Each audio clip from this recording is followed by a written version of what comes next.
안녕하십니까. 2022년 10월 20일 최병무 팩트 시작하겠습니다.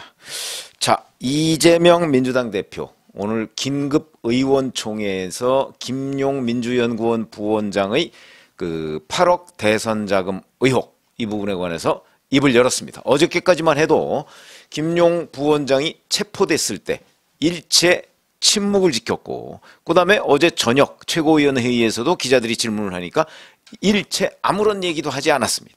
그러더니 오늘 의원총회에서는 입장을 내놨습니다. 이렇게 얘기했습니다. 국정감사 중에 야당 중앙당사를 압수수색하는 것은 대한민국 역사상 처음 있는 일이다. 정치가 아니라 이것은 그야말로 탄압이다. 국민이 맡긴 권력을 야당 탄압에 초유의 야당 중앙당사 압수수색에 소진하고 있는 사실이 참으로 안타깝다. 역사가 퇴행하고 있다. 정권이 바뀌고 검찰이 바뀌니까 말이 바뀌었다. 이런 조작으로 야당을 탄압하고 정적을 제거하고 정권을 유지하겠다는 생각을 버려야 한다. 이렇게 얘기를 했고요. 의원총회가 끝나고 나서 기자들하고 만나서는 대선 자금 운운하는데 불법 자금은 1원도 쓴 일이 없다. 김용 부원장은 오랫동안 함께 믿고 했던 사람인데 저는 여전히 그의 결백함을 믿는다.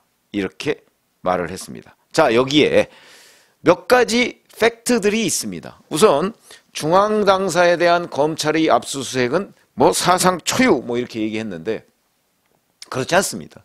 그냥 제가 뭐 상세히 찾아본 것도 아니고 그냥 기억을 더듬어서 얘기를 해보면 노무현 정부 때죠. 2006년 4월 달에 한나라당 후보 당비 대납 사건이 있었습니다. 이걸 수사하고 있던 곳이 대전지검 홍성지청이었는데 이 명단이 한나라당 중앙당사에 있다고 해서 중앙당사에 대한 압수수색을 시도한 적이 있습니다. 물론 그때도 한나라당 당원들이 저지를 하는 바람에 뭐 아마 불발됐던 걸로 기억이 나는데 여하튼 압수수색을 시도했습니다. 처음이 아니다 이거죠. 그 다음에 2000년 2월 달인가요? 이때도 뭐 언론 문건 사건이 있었는데 이때 검찰 소환에 불응하던 한나라당 정형근 의원이 이제 당사에 있었습니다. 그러니까 이 사람을 구인하기 위해서 세 차례나 한나라당 당사를 진입하려고 시도한 적이 있습니다. 구인이라는 게 결국 뭐 체포영장이나 마찬가지 아니겠습니까? 그러니까 압수수색과 비슷한 거죠. 한나라당 당사에 있으니까 그 사람을 체포하기 위해서 당사 진입을 시도했는데 이 또한 불발된 적이 있고요. 그 다음에 뭐 의원실 압수수색 이거는 뭐 작년에 고발사주 의혹과 관련해서 김웅 의원실 압수수색 한 적이 있지 않습니까? 그렇기 때문에 뭐 야당 중앙당사를 뭐 압수수색한 뭐 초유의 일 어쩌고 이거는 거짓말이다. 자, 그 다음에 제가 오늘 말씀드리려고 하는 내용이 바로 조작이라는 겁니다. 조작. 과연 지금 검찰이 이 김용 민주연구원 부원장의 그 대선 자금 의혹에 관련해서 조작을 한 것이냐. 그거는 김용 부원장도 조작이라고 지금 그 발표를 했습니다. 입장문이라는 걸 내가지고. 그러니까 아마 이재명 대표도 김용의 결백을 믿는다 그러면서 본인도 조작이라는 김용 부원장의 그 논리를 차용한 것으로 보이는데, 자, 그러면 제가 지금 조작일 수가 없는 이유를 말씀을 드리려고 합니다. 자, 첫 번째. 유동규 전 본부장은 오늘 그 0시 4분에 서울구치소에서 석방이 됐습니다. 왜? 구속기한이 두 번이니까 6개월에서 1년 기간이 끝났기 때문에 나오는 겁니다. 다른 게 아닙니다. 구속기간 6개월이었는데 올해 4월 달에 또 한 번 구속영장을 청구를 했거든요. 그래서 그걸 법원이 발부를 했습니다. 그래서 또 6개월 이렇게 돼서 10월 21일 0시 4분에 서울구치소에서 나가게 된 겁니다. 구속기간이 끝났으면 당연히 나가고 그러면 이제 앞으로 불구속 상태에서 재판을 받는 거죠. 이렇게 재판을 받고 났는데 만약에 1심 선고가 있었다. 그런데 거기서 판사가, 이건 이제 판사의 재량입니다. 판사가 법정 구속할 수도 있고 아니면 계속 불구속 상태에서 재판을 받아라. 이렇게 할 수도 있는 겁니다.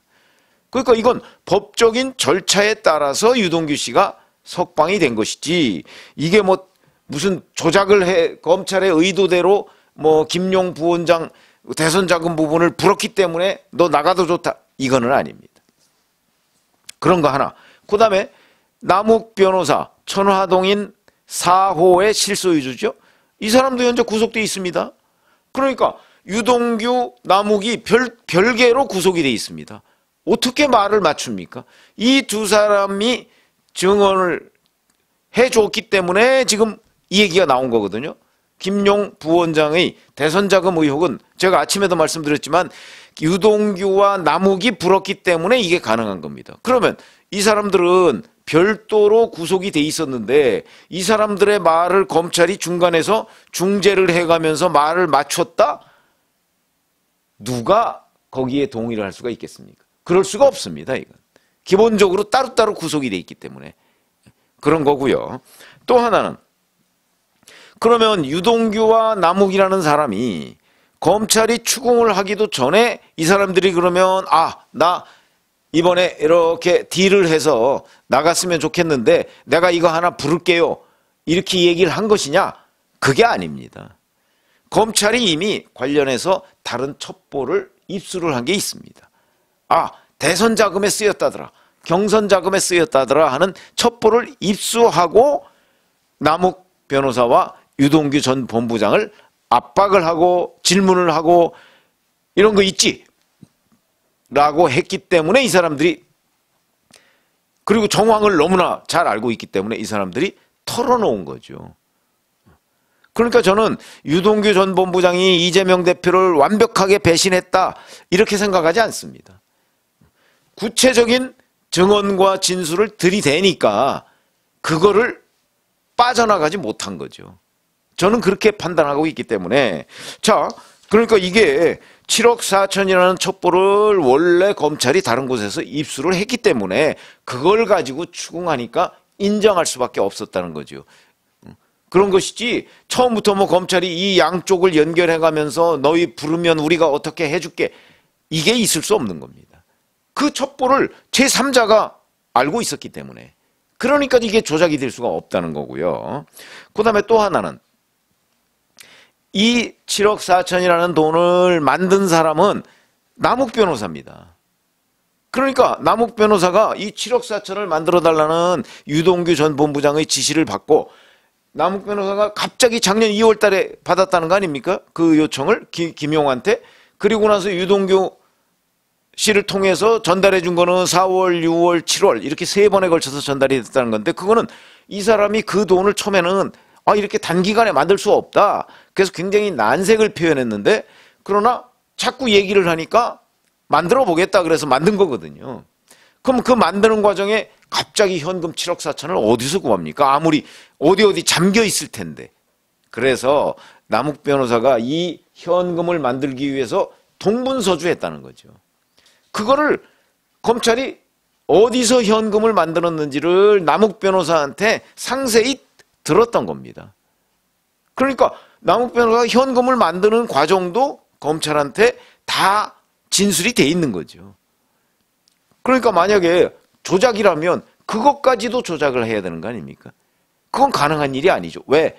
이미 현금을 어디 가서 얼마를 우리가 현금을 만들었다. 또 이쪽 가서 얼마를 만들었다. 이런 것들을 검찰이 다 파악하고 있었거든요. 왜냐하면 그건 남욱 변호사의 진술을 통해서 그 현장에 가서 확인을 한 것이기 때문에 조작일 수가 없다는 거죠. 이 현금 만드는 과정이 상세하게 나와 있다. 그런 거고요. 그 다음에 그럼 왜 어제가 10월 19일 아닙니까? 19일이 김용 부원장 체포의 D-Day가 될 수밖에 없었는가? 이런 부분은요. 지금 이걸 가지고 이제 뭐 회유와 협박 얘기를 민주당이 또 합니다. 그런데 그게 아닌 것이 10월 20일 0시에 유동규 전 본부장을 풀어줘야 한다는 거는 이미 오래전부터 예고가 된 겁니다. 근데 그건 왜 예고가 돼 있느냐? 검찰은 원래 우일의 신도시도 지금 수사 중이죠. 우일의 신도시는 대장동 이 의혹의 예고편이다. 이렇게 얘기했던 부분인데 수사 중인데 우일의 신도시 문제하고 대장동 사건 재판하고를 병합해서 재판을 해 주십시오라고 검찰이 재판부에 요청을 했는데 재판부가 이걸 불허했습니다. 그러니까 검찰 입장에서는 우일의 신도시 관련해서 또다시 구속영장을 유동규 전 본부장에 대해서 청구를 했어야 되는데 이걸 병합을 안 하니까 재판부가.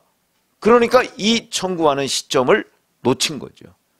그렇게 되니까 풀어줄 수밖에 없었던 겁니다. 근데 유동규 전 본부장을 풀어주면, 자, 만약에 김용 부원장을 체포하지 않는다면 유동규라는 사람이 나와서 김용과 접촉하고 정진상과 접촉하고 특히 김용과 접촉해가면서 이 7억 4천 부분에 관해서 말을 서로 맞춰서 없던 일을 만들어버릴 수도 있다. 증거인멸. 이런 우려를 한 것으로 저희는 취재하고 있습니다. 그러니까 김용과 유동규라는 사람을 같이 내놓을 수가 없는 거죠. 그러니까 유동규 씨가 나가는 시점 직전에 김용을 체포할 수밖에 없었던 거죠. 그래서 어제 D-Day가 될 수밖에 없었던 것은 유동규 씨가 오늘 0시 4분에 서울구치소에서 나오니까 유동규와 김용을 떼놓기 위해서 김용에 대한 체포영장을 발부받아서 어제 집행할 수밖에 없었다. 저희가 취재한 거는 바로 그런 겁니다.